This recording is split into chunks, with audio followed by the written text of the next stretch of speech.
Hi friends, ఎలా ఉన్నారు? బాగున్నారా? ఈరోజు మనం కాకరకాయ చేదు లేకుండా బాగా టేస్టీగా ఉండే విధంగా ఎలా చేసుకోవాలో చూద్దాం.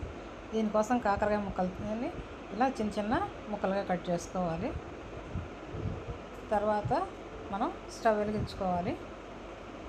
స్టవ్ వెలిగించి దాని మీద ఒక బాండీ పెట్టి మనం కాకరకాయ వేగటానికి సరిపడా ఆయిల్ని వేసుకోవాలి. ఇప్పుడు ఆయిల్ వేడైన తర్వాత దీంట్లోకి ఈ కాకరకాయ ముక్కలను వేసుకోవాలి. కాకరకాయ ముక్కలు మొత్తం వేసేసుకోవాలి. ఇప్పుడు ఇవి మాడకుండా మనం జాగ్రత్తగా తిప్పుకోవాలి. ఇప్పుడు మనం దీంట్లోకి ఒక పెద్ద ఉల్లిపాయ కూడా వేస్తున్నాం. ఒక పెద్ద ఉల్లిపాయ తీసుకుని దాన్ని చిన్న చిన్న ముక్కలుగా కట్ చేసుకొని పక్కన పెట్టుకోవాలన్నమాట. ఇప్పుడు ఈ కాకరకాయ ముక్కలు సగం వరకు వేగిన తర్వాత చూడండి, ఇలా కాకరకాయ ముక్కలు సగం వరకు వేగాలి. ఫస్టే ఉల్లిపాయ ముక్కలు వేస్తే అవి మాడిపోతాయి కాబట్టి మనం వీటిని ముందు సగం వేయించి ఆ తర్వాత మనం దీంట్లోకి ఉల్లిపాయ ముక్కలు వేసుకోవాలి. ఇప్పుడు దీంట్లోకి మనం పెద్ద ఉల్లిపాయ ముక్కలు వేసుకోవాలి. ఇలా ఇప్పుడు వేస్తే అవి మాడకుండా ఉంటాయి. ఇలా వేసి బాగా కలుపుకోవాలి.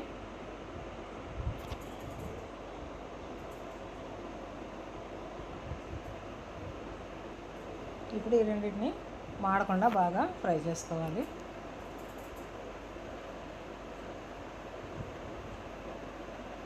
ఇప్పుడు ఇవి వేగుతూ ఉన్నప్పుడే దీంట్లోకి మనం ఒక టేబుల్ స్పూన్ పసుపు వేసుకోవాలి.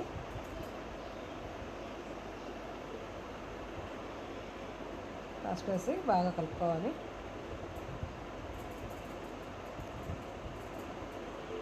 ఇప్పుడు కొంచెం సాల్ట్ కూడా యాడ్ చేద్దాం. కొంచెం సాల్ట్ వేస్తున్నాను, ఎందుకంటే దీంట్లోనికి కొబ్బరి కారం వేస్తాం కాబట్టి దాంట్లో ఆల్రెడీ సాల్ట్ ఉంటుంది, అందువల్ల కొంచెం సాల్ట్ వేసాను.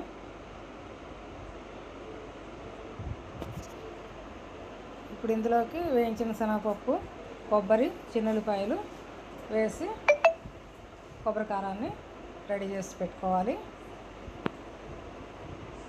చూసారు, ఇలా పూర్తిగా వేగిన తర్వాత ఇంకా మనకి టేస్ట్ సరిపడా కారాన్ని వేసుకోవాలి.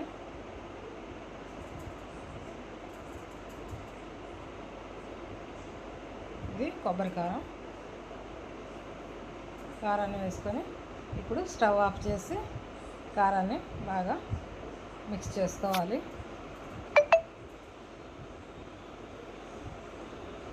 అంతేనండి, ఎంత టేస్టీగా ఉండే కాకరకాయ ఫ్రై రెడీ అవుతుంది. ఈ వీడియో కనుక మీకు నచ్చినట్లయితే లైక్ చేయండి, షేర్ చేయండి, సబ్స్క్రైబ్ చేసుకోండి.